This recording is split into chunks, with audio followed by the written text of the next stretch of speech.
추수감사절, 추석을 맞이하여 여기저기 성경 말씀을 통해서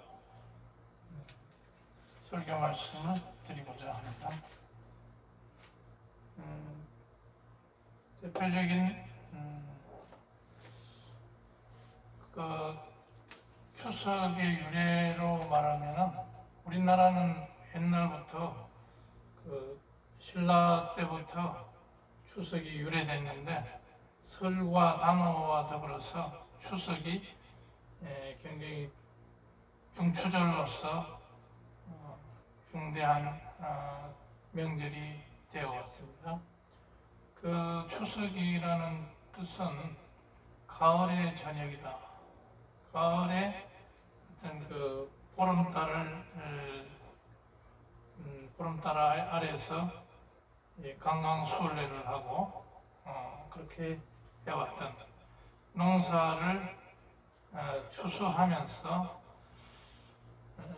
그 조상님에게 감사하던 그런 전통을 가지고 있다.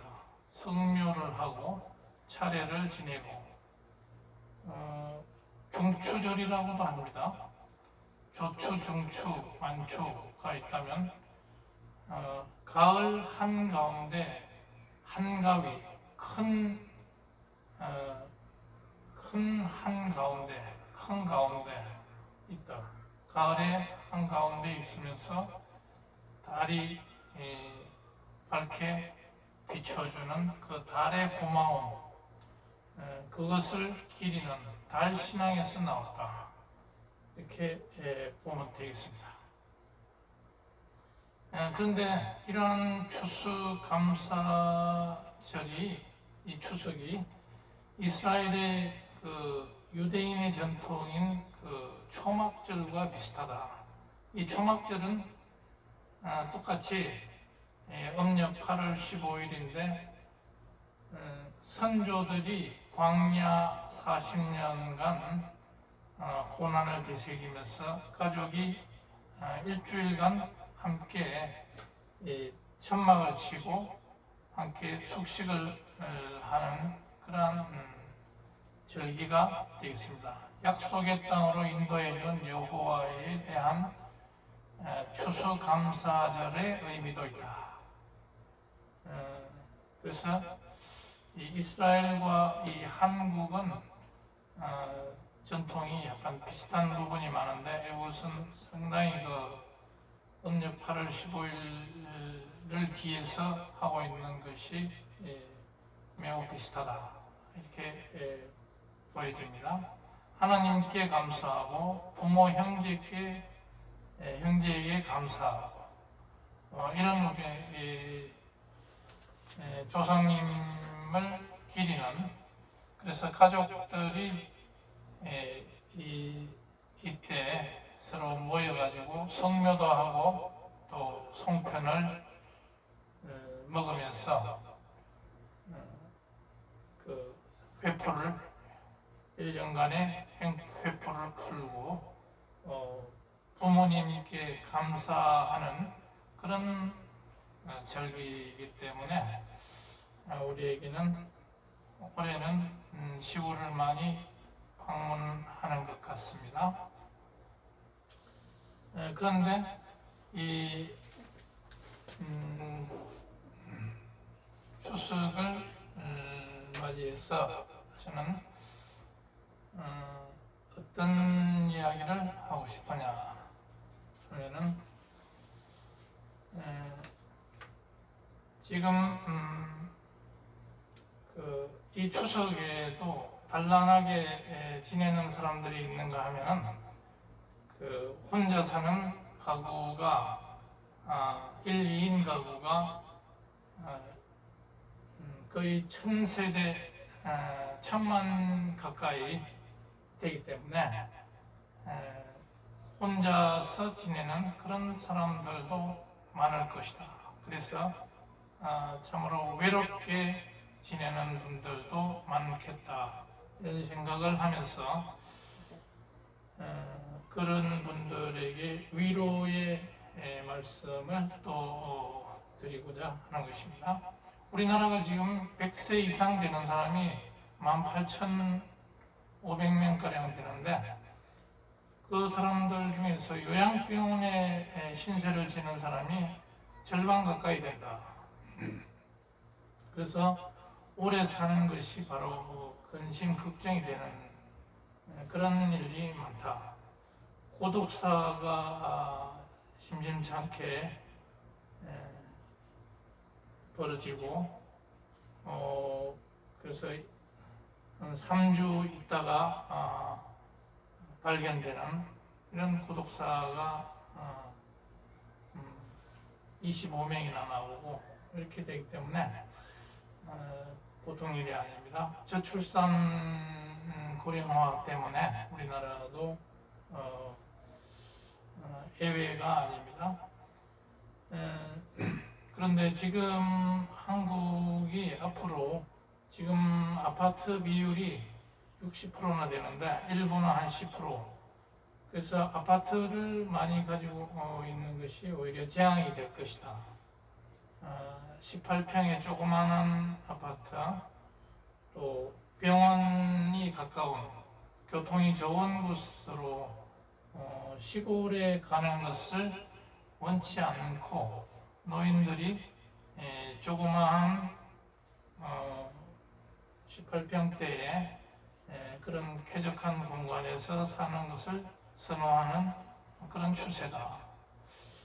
시골에 가면은 병원 가기가 힘들기 때문에 그렇다. 이렇게 보고 앞으로 노인 가구 중에서 1, 2인 가구가 1,000만 가구 굉장히 많이 늘어나기 때문에 앞으로 소형 평수가 굉장히 유행을 하고 대형 평수는 인기가 없게 되는 그런 것을 예측해 볼 수가 있습니다.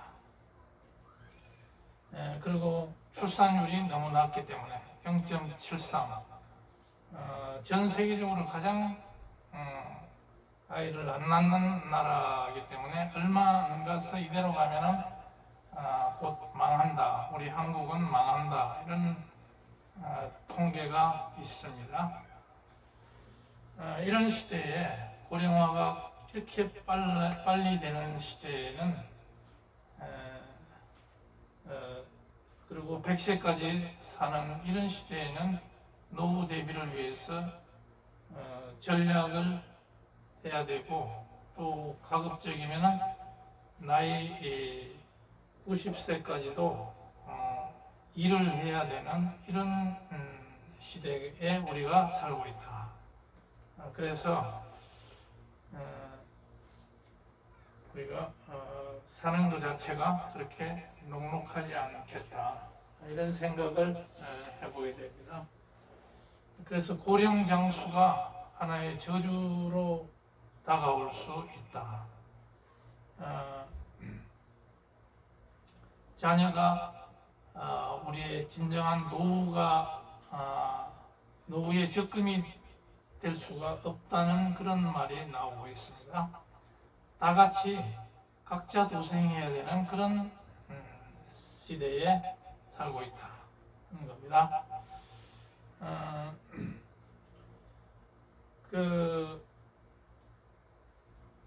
그렇기 때문에 이런 추석을 맞이해서 이런 독거노인이라든지 혼자 사는 사람, 또 보육원에서 고아들이 17, 8세에 대해서 이제 사회로 나오게 되면은 보살펴줄 그런 사람들이 없기 때문에 사회에 적응이 안 돼가지고 굉장히 힘들어하는 사람들이 이 청소년들이 많습니다. 250명 정도 매달 나오는데 이러한 이 청소년을 보듬어 안아줄 그런 토양이 안 돼 있기 때문에 그 사람들이 범죄에 노출되는 이런 일이 있습니다. 그래서 추석을 맞이해서 그런 독거노인이라든지 그런 불우한 청소년을 생각하면서 우리가 마냥 손을 놓고 있을 수는 없는 그런 교회가 이런 것들을 신경 써야 되는 그런 문제가 되겠습니다. 그리고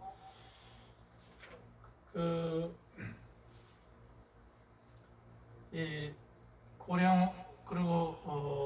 고령화 시대뿐만 아니라 우리가 살아가면서 이런 추석을 맞이하게 되면은 우리가 바쁜 일순을 잠시 접어두고 우리 삶을 한번 생각해 볼 텐데, 친구와 형제, 우정 뭐 이런 거를 한번 생각해 보게 됩니다. 그래서 오늘의 설교의 말씀은 잠언의 말씀 가운데 13장 20절을 가지고 한번 생각해 보겠습니다. 13장 20절은 제가 읽겠습니다. 지혜로운 자와 동행하면 지혜를 얻고 미련한 자와 사귀면 해를 받느니라. 우리가 살아가면서 악한 친구를 만나게 되면 길을 잃게 되고 방황하게 되고, 지혜로운 자와 동행하게 되면 지혜를 얻고 미련한 자와 동행하게 되면 해를 받는다. 이런 잠언의 말씀을 통해서 오늘 이 추석을 한번 이런 친구와 우정의 관계, 이런 것을 생각해 보자면 결국 친구의 영향은 굉장히 지대하다. 우리가 살아가는데 굉장히 중요한 관계고, 좋은 친구를 사귀는 것이 그만큼 우리의 행복에도 중요한 요소가 된다. 뭐 친구라는 것은 교회 안에서 우리 형제 자매가 친구가 될 수가 있겠고, 또 같이 살고 있는 배우자, 또 형제, 피를 나누는 형제간도 친구라고 할 수가 있겠습니다. 이런 좋은 친구가 있다면 그만큼 삶이 좀 더 윤택하다, 이렇게 말할 수가 있습니다. 잠언에서도 보면 그렇게 이런 우정이라든지 이런 문제를 많이 다루고 있습니다. 그래서 미련한 자를 떠나라. 왜냐? 그 사람들의 입술에는 지식이 없기 때문이다. 유익이 없다. 같이 지내서 유익이 없다 하는 말이 되겠습니다. 14장 7절에도 잠언 14장 7절, 너는 미련한 자의 앞을 떠나라. 그 입술에는 지식이 있음을 보지 못함이니라. 이런 말씀이 나옵니다. 그러면 형제나 친구 이런 관계를 맺으려면 우선 사랑이 있어야 되겠습니다. 위급할 때 도움이 되어줘야 되겠습니다. 그래서 친구가 되려면 우선 따뜻한 그런 우정이, 다정다감함이 필요하겠습니다. 한 교회의 목사가 되려면 바로 이러한 다정다감하면서 이 신도들을 교회에 와서 그냥 설교만 듣는다 하는 것은 그 교회가 진정한 교회가 아닐 것이다. 그 교회에 들어왔을 때 목사를 비롯해서 권사, 장로 이런 사람들이 다정함과 온기, 사랑으로 서로 맞이하면서 가족 같은 이러한 공동체가 되는 것이 진정한 교회고 또 진정한 목회다, 이렇게 볼 수가 있겠습니다.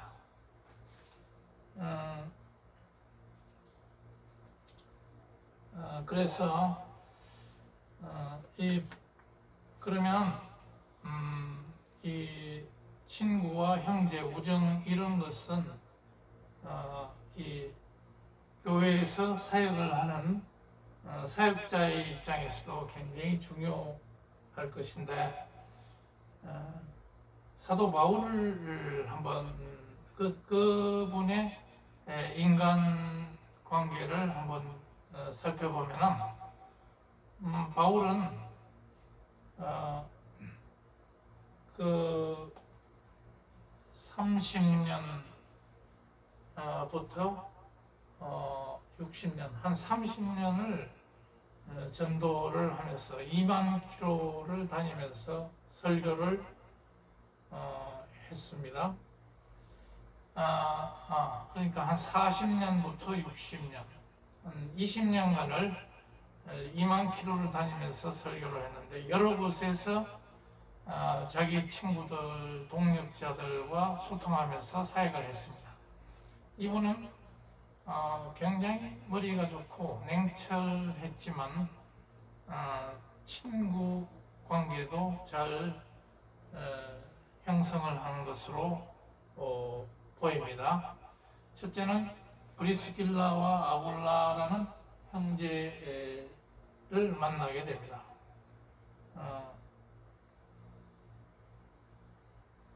그래서 그들로부터 친구로 우정을 형성을 했습니다. 이것은 참으로 성공적인 인간관계를 형성한 것이라고 보여집니다.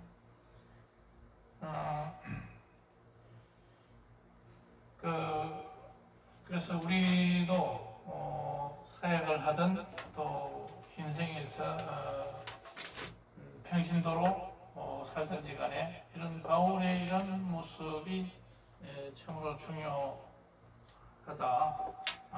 그런데 그렇게까지는 못하더라도 친구 관계는 평소에 그 신경을 써서 그 돈만 벌려고 뛰어다니다 보면 친구 관계가 완전히 무너져가지고 외롭게 지내는 그런 사람이 된다면 정말 행복에도 행복하지 못할 거다, 그런 생각을 해보면서 결론적으로 말씀드리면, 행복이라는 것은 뭐냐, 여러 가지 요인이 있겠습니다만 저는 여기서 그 교회 입장에서 생각해 보겠습니다만, 우선 아리스토텔레스가 행복이란 뭐냐, 이성에 따른 영혼의 활동이다, 덕을 따르는 영혼의 활동이다, 이런 것을 강조를 했습니다. 최고의 덕을 따라서 영혼의 행동을 하는 것이, 활동을 하는 것이 그것이 행복이다. 그러므로 인해서 재산이라든지 외모, 건강 이런 것은 하나의 행운에 불과하고 진정한 행복은 거기서 찾을 수 없다. 그런데 우리 예수님은 어떻게 말씀하셨는가 한번 마태복음에서 한번 찾아보겠습니다. 산상수훈에서 마태복음 5장에서 한번 찾아보겠습니다.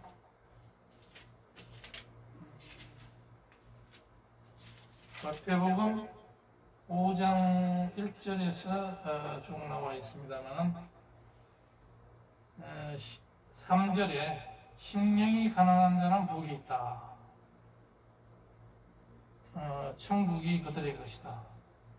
그러니까 마음이 가난한 사람 행복이 있다. 또 애통하는 자 복이 있다. 정말 이런 추석 때도 누구 하나 찾아와서 송편을 건네는 사람도 없고 정말 혼자서 외롭게 지내는 이런 사람도 예수님은 그러한 애통하는 자 반드시 복이 있고 위로를 받게 된다. 또 온유한 자 복이 있다. 의에 줄이고 그런 마음이 또 청결하고 이렇게 봤을 때 예수님은 진정한 행복, 복은 이런 외적인 그런 재산이 많고 적고 또 외모가 좋고 나쁘고 건강마저도 건강이 정말 안 좋아서 걷기도 힘들다. 이래도 예수님은 그런 것이 행복의 요건은 아니다. 심령이 가난해서 정말 나는 왜 이럴까? 나는 왜 이렇게 지지리도 못났을까? 하면서 이 가슴을 치고 이렇게 외로움에 사무쳐 하는 사람도 예수님은 바로 네가 나의 제자고 진정한 그 행복을 가진 자다 이렇게 말할 수가 있습니다. 그 사람이 어떤 마음을 먹느냐에 따라서 그래서 우리는 그 안에서 위안을 가질 수 있는 성도들 우리 모두가 되었으면 좋겠습니다. 기도하시겠습니다.